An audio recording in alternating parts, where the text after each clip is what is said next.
are formidable. I've waited for this moment.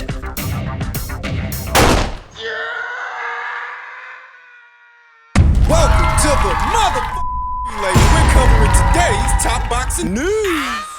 Okay, we'll start with this. The rematch between Claressa Shields and Franchon Cruz that got off to a very fast start once the opening bell sounded. Franchon Cruz, angered by what happened at the weigh-in, shot out of her corner like a bat out of hell. Eager to get her hands on Claressa, backing her into a corner, throwing combinations, in effect, burning through her energy reserves because she was doing well in the first 2 or 3 rounds. Putting pressure on Claressa. Franchon Cruz being a textbook pressure fighter, that's what she looks to do. And she was doing a halfway decent job of that in the first 2 or 3 rounds, but 38 years old, coming off of a long layoff, it wasn't long before she started to slow down. And as she slowed down, Claressa Shields was able to grow into the fight, land more of her punches, and not be flustered by Franchon's aggression, her activity. So the most you could give Franchon in the fight is 3 rounds out of the 10, and the rest of them were swept by Claressa Shields, who was growing into the fight as Franchon shrunk, as Franchon started to slow down. Remember that Claressa Shields is 8 years younger than Franchon Cruz and more active than Franchon Cruz. So the night of, she's sharper and has a lot more to give. The reserves, well, is a little bit deeper. After the fight, and the judges' scorecards were read and Claressa was announced the winner, she called out Jadeja Green, who's currently promoted by MVP.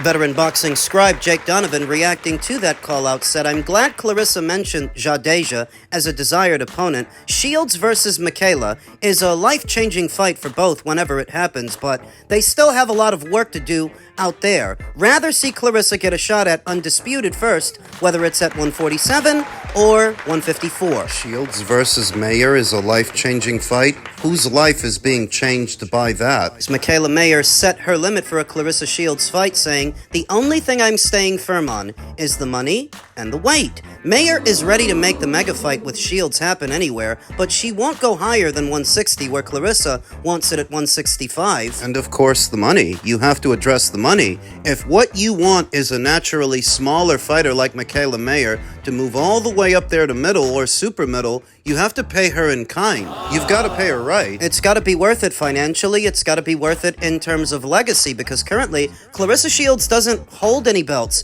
at either super middle or middle. Enter the Jadeja Green fight, which would afford Claressa the chance to win a belt in her old stomping grounds at 168, where she started her career. It's where she debuted. Focusing on the Green fight, that fight would require Dimitri Salita to get in contact with MVP, who comparatively have a lot more money and a lot more juice. I think that MVP can do a better job of promoting that fight, though of course, for them to be the ones that promote it, to bring Claressa Shields over, they're going to have to kick out $2 million, as that is her reported minimum Per her new Win Records contract. Otherwise, it will have to be Jadeja Green crossing the street, and Dimitri Salita will be at the helm of the promotion. I don't know if Jadeja's on board for that. For whatever money Dimitri Salita offers Jadeja Green for the fight. I don't know if Jadeja's on board for that. Because I don't know what Dimitri Salita would offer Jadeja Green. If the number is too close to what she's already making on the MVP side of things, I don't imagine she'll accept the fight. For a fight with a fighter like Claressa, she's gonna want substantially more. But this is a necessary evil for Claressa Shields. She's got to start making her way down from heavyweight because there's nobody left up there to fight. If the focus really is making it to a Michaela Mayer fight, Michaela Mayer, who just moved down from 154 down to 147 in pursuit of the Lauren Price fight, Claressa has to start making her way down, and in doing so, there could be a few pit stops in between. Jake Donovan called this a life-altering fight, a life-changing fight. I don't see whose life changes because Claressa, who's naturally bigger and everybody can see it, calls out a fighter that is that much smaller than she is. These are weight classes, not height classes, folks. Michaela may be a tall drink of boxing, but she started out as low as 130. Clarissa started out at 168. She is noticeably bigger than Michaela. I do not believe that this fight happens in this calendar year, and a part of me doesn't even want it to, because you know what's going to happen. Clarissa, the naturally bigger fighter, is going to end up beating the naturally smaller fighter, and the usual suspects are going to act like she's the greatest thing smoking for doing so, like she doesn't have a noticeable size advantage. The collective gaslighting from Clarissa Shields' supporters hasn't gone anywhere. Still peddling that same crap that I'm not buying. I think that if you have time to give Franchon Cruz a rematch that no one was asking for, then you should have time to fight Savannah Marshall again. Jade Green, women your own size. That's what I think. He ain't gone nowhere. Tank is still here. And I guarantee you something gonna happen. Everybody missed Tank fight. You know, when he come back, it got to be the right fight because we want to entertain. Things happen for a reason to make a person much stronger. One of the guys that y'all truly love is not in the mix right now, but he will be back in the mix. Y'all gotta remember, Tank been doing this shit since he was 7 years old. Sometimes you need that reset. Him being away, you know, going through things that he's been going through, his crazy ass stuff. You know, he looks happy. He looks happy. I can't wait. Who, in your eyes, would be the opponent you would want to see him in the ring with? I can't tell nobody that yet. You understand? I already know who I would like for him to see just for a comeback. The person that I want to see him in the ring, that's the one we're going to fight. You know what I'm saying? That's why I can't say that. I think it's an easy fight. You know, everybody in tune with it. You know, it's being promoted.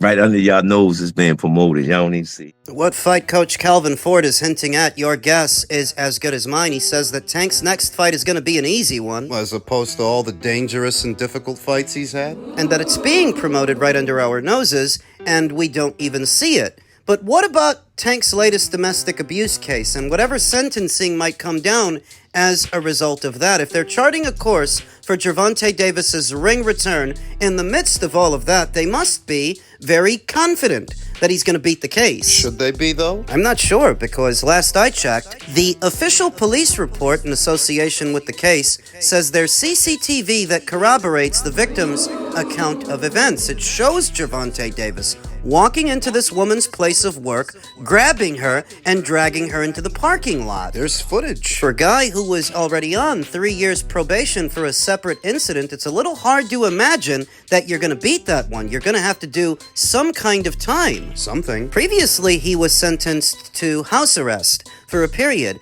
and I don't get the impression they're going to do that again. The way these things normally go, he'll have to do some kind of time for whatever charges are levied against him, the ones that actually stick, in tandem with the remaining time he has on his probation. And that feels like it could be anywhere in between 2 to 3 years. But if Calvin Ford is out here charting a course for Gervonta Davis's ring return behind the scenes, they must be very confident that this can be reconciled. Well, just the act of being confident doesn't mean that they should be. Because this is a little more than just a civil case between two disgruntled parties. It's not as simple as just paying the girl to make it go away. It's turned into a full-blown criminal case. Due to the footage. They formed a task force to find this guy after a warrant for his arrest was issued, and he did not turn himself in for, what was it, week and a half? 2 weeks? It's a little hard to imagine they would have gone to these lengths just to let the guy walk.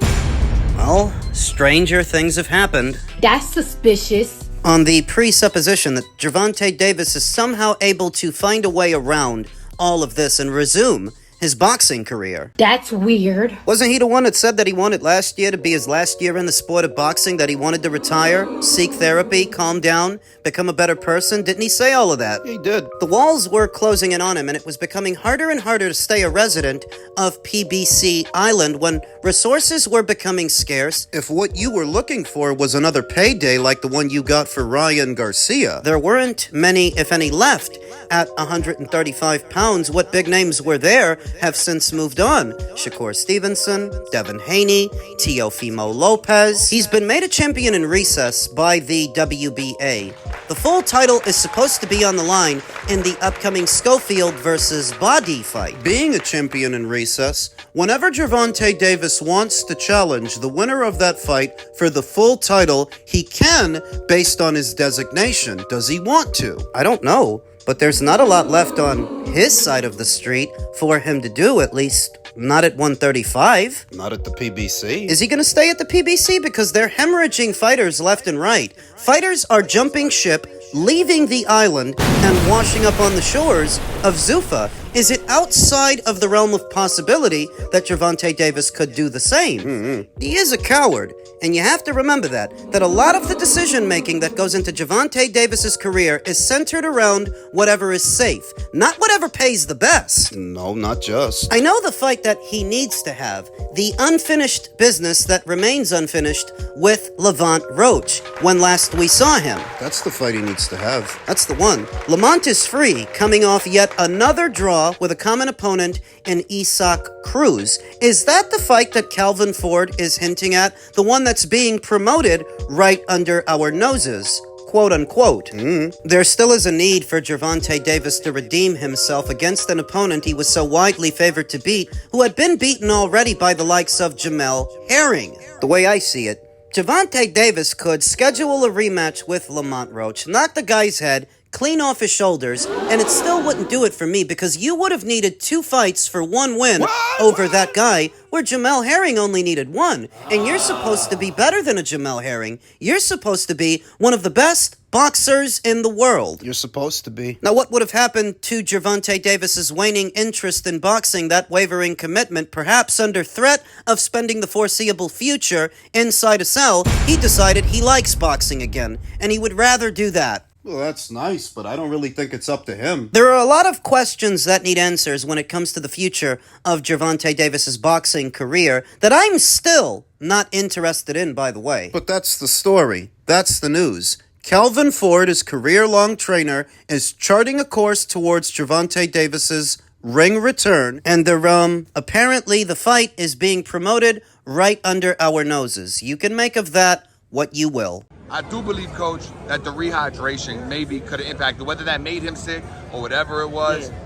How hard is it going to be for him to move forward with the IBF, with that clause being in place that he cannot rehydrate past 10 pounds? I mean, I don't know. I mean, What do you mean, you're supposed to say, hey, if that came to my situation, then I have to fight.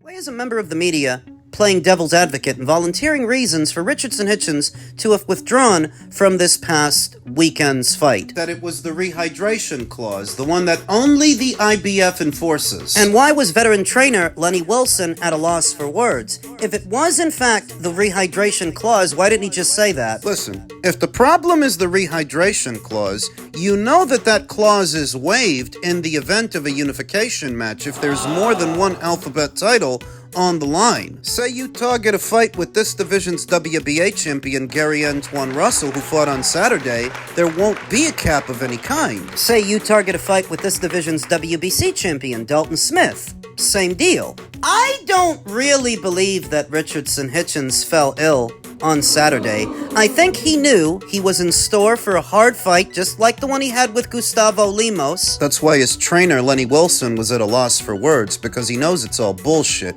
Hitchens ain't sick. If he's got a case of anything, it was a case of cold feet. Why go in there and gamble your unbeaten record to defend a belt you're probably gonna drop anyway? I don't believe he was sick. Neither does Oscar de la Coca! Ow!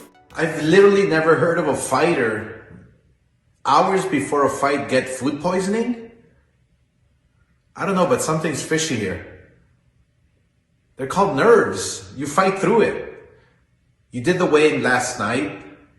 You did the weigh-in this morning. But all of a sudden, a couple hours before your fight, you have food poisoning? Something's fishy to me. Anyway, I'm going to talk to the IBF. This fight must be rescheduled immediately. The story, in case you didn't hear it, is that he was about 148 pounds when he woke up, had some water, and easily made the morning weigh-in. No issues. Went with the team for breakfast and started throwing up within the next hour and vomited several times since, so the fight was canceled. But Oscar de la Hoya doesn't believe that, and I don't believe it either. Near as I can tell, looking at Oscar Duarte, they knew what kind of fight they were in store for. They knew it wasn't going to be easy, so they tell themselves, Why go through with a fight that we might lose to defend a belt we're probably going to end up dropping anyway? Because Hitchens has been talking about moving up to welterweight. He's been talking about fighting Devin Haney. When you compare the names at 140 to the names at 147, the bigger names are at 147. Then why did he accept the fight? The Oscar Duarte fight? Likely because it had been many months since he last fought. The George Kambosos fight was all the way back there in the summer of last year, I think. They likely took on that fight out of desperation. There wasn't much else being offered to them, so they took it, then realized, why are we gonna gamble our fighter's unbeaten record to defend a belt we're just gonna end up dropping anyway? So we bailed. Called in sick. Oscar De La Hoya says the fight needs to be rescheduled immediately. I'd be surprised if it were, because I think Richardson Hitchens is on the verge of dropping the red and gold title and moving up to welterweight. The official word from Richardson Hitchens was, my life is on the line, my career is on the line. It's not about the people anymore. At the end of the day, I have to do what's best for me. Via his Instagram account, but people aren't buying it. Sometimes the lights be too bright. Sometimes the lights be too bright. Yeah, right? You say all of this and you get in front of a nigga you about to fight, Nick, and the nigga start vomiting. What are you going to say? Oh, this nigga's scared. I don't care what he say. Until we see him fight that guy, he can't come back against nobody else. If I was homeboy, I'd run with it. You know, sometimes you get in front of Godzilla and you rethink it. Richardson Hitchens, having said as much as he said, is not at liberty to now bail on the Oscar Duarte fight, then try to come back against someone else. Not according to Mason Betta and Cameron Giles of the Is What It Is podcast. They were privy to all of Richardson Hitchens' big talk. You can't talk like that, then pull out of the fight because you had an upset stomach. Well, you can, but you can't keep anybody on board in doing that. Richardson Hitchens already didn't have the same marquee value as a Ryan Garcia, a Devin Haney, a Shakur Stevenson, not even a Teofimo Lopez. He's honestly one of the more obscure fighters anywhere at or around these weights. So if the only thing you become known for with the casual observer is bailing on a fight... Unacceptable. Let me tell you something. If he's got it in his head that he's going to drop his IBF title at 140 to chase fights at 147, all he's going to get is ignored. The only thing of value Richardson Hitchens has ever had is the red and gold title. That at least keeps him in the world title conversation at 140. But if you move up to 147 with nothing at all, there's no reason for Devin or Ryan or Rolly or anybody to give you the time of day. None. I said it last year when Richardson Hitchens announced it, and I will say it here again. Entering free agency was the worst decision of his career. Under the counsel of his manager, Keith Connolly, who seems to be doing the most to funnel as many fighters away from Matchroom as possible. They made a mistake. Edgar Berlanga, Richardson Hitchens, these are not the guys who stand to benefit from free agency. Hitchens, least of all, because at least Edgar has some of the Puerto Ricans behind him. Who does Hitchens have? Keith Connolly? If he wasn't obscure already, moving up to welterweight with no alphabet title at all will push him even further into oblivion.